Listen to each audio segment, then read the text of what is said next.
एक बहुत ही कॉमन सवाल आता है कि when to sell shares in Groww app. जो लोग ग्रो ऐप यूज़ करते हैं, क्योंकि मेजोरिटी जो लोग हैं बिगिनर्स हैं वो स्पेशली ग्रो ऐप की तरफ अट्रैक्ट होते हैं क्योंकि इसका इंटरफेस काफ़ी सिंपल है। तो यहाँ पे देखिए, मतलब ये है कि शेयर्स को कब बेचना है। चाहे आप ग्रो ऐप यूज़ कर रहे हो चाहे कोई भी ऐप यूज़ कर रहे हो, ये अगर आपके पास कोई प्रॉपर स्ट्रेटजी है ना, तो एक आप अच्छा खासा प्रॉफिट निकाल करके जाते हो। और आज हम वो स्ट्रेटजी सीखने वाले हैं, किस तरीके से आप सही टाइम पे अगर शेयर्स को बेचते हो तो जो आपके होने वाले लॉसेस हैं ना, बल्कि आप उनको कम करते हो, बल्कि जो होने वाला प्रॉफिट है उसको एक अच्छा सा बूस्ट देते हो। और आप इसको अगर अच्छे से फॉलो करते हो तो आने वाले टाइम में आप देखते हो कि जो आपका कैपिटल है, जो आप पैसे लेकर के आए हो, वो पैसे की आपको एक्चुअल में ग्रोथ दिखती है। ना कि अगर आप 10,000 लेकर के स्टार्ट करते हो और आने वाले एक महीने में 10,000 कितना रह जाता है, सिर्फ 1,000, उसके बाद में आप डिमोटिवेट होकर चीज़ों को छोड़ देते हो। या फिर क्या करते हो, हज़ारों रुपए लगाने शुरू कर देते हो मार्केट में से कोर्सेज सीखने के लिए। ऑप्शन ट्रेडिंग का कोर्स सीख लिया, ऑप्शन सेलिंग का सीख लिया, इंट्राडे का सीख लिया, जो मर्जी सीख लो भाई, कुछ भी काम नहीं आने वाला है। ये चीज़ को आप लिख करके रख लो। अगर आपको पैसे कमाने हैं तो आपको पूरी की पूरी चीज़ों की, ये कोर्सेज वगैरह को छोड़ना पड़ेगा। सिंपल सा आपको एक मैं फंडा बताता हूँ जिस चीज़ को मैं यूज़ करता हूँ। सिंपल, अगर आज मार्केट निफ्टी की अगर बात कर लूँ, अगर निफ्टी आज 23,000 पे चल रही है, let's say for example, okay. अब कुछ नहीं करना है, आपने निफ्टी को देखते जाना है, देखते जाना है। जब आप देखो कि निफ्टी 3% गिर चुका है, जब भी गिर चुका है आने वाले हफ्ता 10 दिन में, आप क्या करोगे, शेयर्स को बाय कर लोगे। अब शेयर्स को, किन किन शेयर्स को बाय करना है, तो जो निफ्टी 50 के जो शेयर्स हैं टॉप वाले, उनमें पैसा लगाओ, ठीक है। या जो अच्छे खासे गिरे हुए हैं उनमें पैसा लगाओ। और ये पैसा लगाओ एक लॉन्ग टर्म विजन के लिए, मतलब लॉन्ग टर्म नहीं बोल सकते, mid term short term vision के लिए। ये मतलब 2-4 दिन के लिए नहीं लगाना है। अब अच्छे स्टॉक्स में आप क्योंकि पैसा लगा रहे हो, मेक श्योर उस स्टॉक का जो प्राइस है 300 से ज़्यादा होना चाहिए। और कोशिश करें, अगर बजट अलाउ करता है 500 से ऊपर के जिनका प्राइस है उनमें आप पैसा लगाओ। उसके बाद में अब मान लो आपने 10 स्टॉक खरीद लिए। अब ये 10 शेयर्स आपने खरीद लिए, 3% मार्केट डाउन था, 2% डाउन था। अब आपने क्या करना है, वेट करना है कि जब तक निफ्टी उस 3% को रिकवर ना कर ले जहाँ से गिरी थी, प्लस 3% और ऊपर ना चली जाए, ठीक है। अब ये 3% का जो सीन है ये क्या है, देखिए, ऐसा नहीं है कि मार्केट हमेशा 3% ऊपर जाती रहेगी, गिरती रहेगी। मार्केट कैसे चलती है, निफ्टी ये मानकर चलो 23,000 है इसका, ठीक है। यहाँ से चल रही है, हल्का सा ऊपर गई, फिर नीचे आई, फिर ऊपर गई, ऊपर गई, फिर नीचे आई, नीचे आई। अब मान के चलिए इस पॉइंट पे 3% गिर गई। हमने यहाँ पे क्या कर दिया, एंट्री कर ली। अब मार्केट फिर यहाँ से ऊपर जा रही है, फिर नीचे आ रही, हो सकता है इससे भी नीचे चली जाए, यहाँ पे हमें लॉस दिखेगा, कोई दिक्कत नहीं, हम होल्ड करने वाले। फिर से ऊपर जाती है, ऊपर जाती है, और यहाँ पे था, यहाँ पे इसने अपना 3% क्या कर लिया, इसने कवर कर लिया। अब यहाँ से फिर से गिर गया, फिर से ऊपर गया। अब यहाँ पे इसने 1% गेन किया, फिर नीचे, फिर ऊपर गया 2%, कहते करते यहाँ पे जाके इसने 3% गेन करा। यानी अब इसने 3% क्योंकि गेन कर लिया, हम यहाँ पे कितने परसेंट पे आ गए, 3% में डाउन में बाय किया, 3% ये ऊपर चला गया, यानी कि क्या हुआ, 6% का हमें प्रॉफिट मिल गया। अब जब तक हमें ये 6% नहीं मिलता हम इसको बेचने नहीं वाले। हो सकता है ये चीज़ हमें 2 वीक्स के अंदर दिखने को मिल जाए, हो सकता है हमें ये 2 मंथ्स के दिखने में मिल जाए, और ये 2 मंथ से ज़्यादा टाइम लेता नहीं है ना।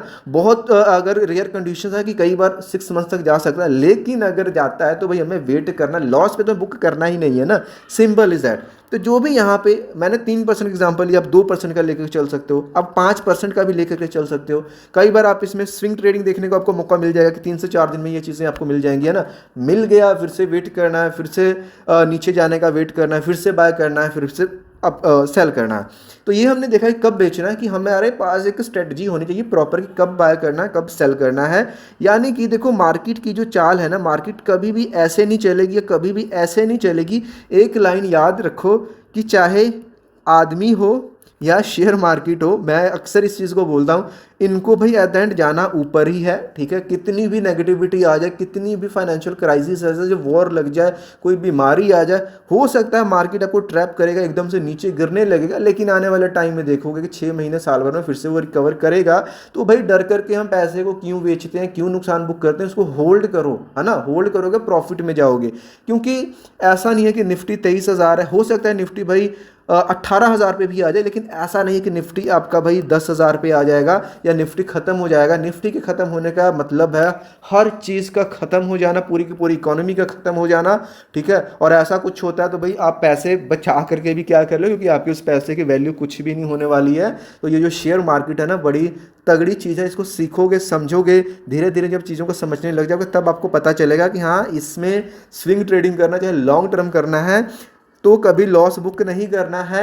ऑलवेज लॉन्ग टर्म के विजन के साथ आओ और अच्छे स्टॉक्स में पैसा लगाओ।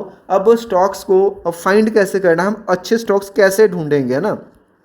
फाइंड स्टॉक्स, इसको भी कवर कर लेते हैं। हालांकि सिर्फ ये था कि बेचना कब है, तो सीधी सी बात है, बेचना तब है जब हमें अगर 3% कम पे बाय कर रहे हैं तो उसका डबल 6% जब तक ना मिले हम बाय सेल नहीं करेंगे। अगर 2% डिप पे बाय कर रहे हैं तो हमें 4% कमाना है, सिंपल इज दैट, है ना। एसएल को कुछ भी नहीं लेना है, एसएल हम यहाँ पे लगा ही नहीं रहे भाई, क्योंकि हम यहाँ पे लॉन्ग टर्म विजन के साथ आ रहे हैं। और अगर आप एसएल लगाना चाहते हो, अगर आप मान के चलो स्विंग ट्रेडिंग का आपके अंदर चुल है कि पैसे को रिस्क पे लगाना है, तो सीधी सी बात है, अगर 2% मार्केट नीचे गिरे पे एंट्री ली है ना, और 4% आप यहाँ पे क्या करने वाले हो कि 4% प्रॉफिट की कामना कर रहे हो, तो ये 2% है। या अगर ये यहाँ से 2% नीचे और गिर जाता है तो यहाँ पर अपना एसएल रख लेना, स्टॉप लॉस बुक करके पैसे को बचा लेना, सिंपल इज दैट। अगर वेटिंग कर सकते हो देन वेट करो। अगर अच्छा स्टॉक है तो भाई आज नहीं तो कल उसको फिर से ऊपर जाना ही है। और पैनी स्टॉक्स से बचना है। पैनी स्टॉक्स में लोग अपना पैसा गंवा लेते हैं। देखिए, अगर आप मानकर चलो 10 पैनी स्टॉक्स में पैसा लगाते हो जिनका प्राइस 10 रुपए है या 5 रुपए या 2 रुपए है, चांसेस आर देयर कि उसमें से बहुत से कम है कि 10 वाला शेयर 20 भी हो सकता है और 10 वाला शेयर हो सकता है कि वो 50 पे भी चला जाए। लेकिन ये रिस्क नहीं लेना है, अच्छे स्टॉक्स में पैसा लगाना है। कि बहुत बार पेनी स्टॉक जो 10 का है ना, उसको मतलब 2 रुपए पे आने में टाइम नहीं लगता है ना। तो इस रिस्क से बचना है।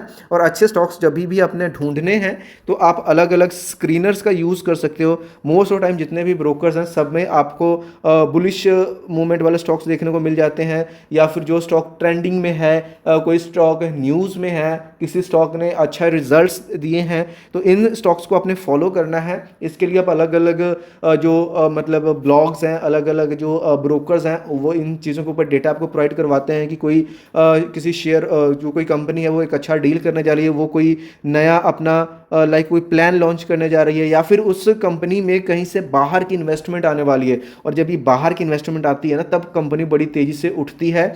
और इन सब चीज़ों का ध्यान रखने के लिए अलग अलग चीज़ें आपके सामने है। फॉर एग्जांपल यहाँ पे स्टॉक एज करके भी एक प्लेटफॉर्म है, आप उसको यूज़ कर सकते हो, जिसमें आपको पूरी की पूरी जानकारी मिलती है। आपको एफआईआईस का डेटा आपको मिल जाता है, डीआईआईस का आपको डेटा मिल जाता है, जहाँ से आप ये एक्सपेक्ट कर सकते हो कि मार्केट की मूवमेंट किधर को जाने वाली है ना। और वहाँ पे आप जब पैसा लगाते हो तो अच्छा खासा प्रॉफिट जनरेट कर सकते हो। तो उम्मीद करता हूँ इस वीडियो को देखने के बाद आपके जो डाउट्स थे, आपके सवाल थे कि when to sell shares in Groww app, clear हो गए होंगे। तो कोई भी ऐप में है भाई, प्रॉफिट होने के बाद शेयर्स को बेचना है, लॉस पे नहीं बेचना है। और ये जो वीडियो सिर्फ एजुकेशनल पर्पज़ के लिए बनाई गई, इसको देख करके होने वाले लॉस या प्रॉफिट के जिम्मेदार आप खुद होंगे।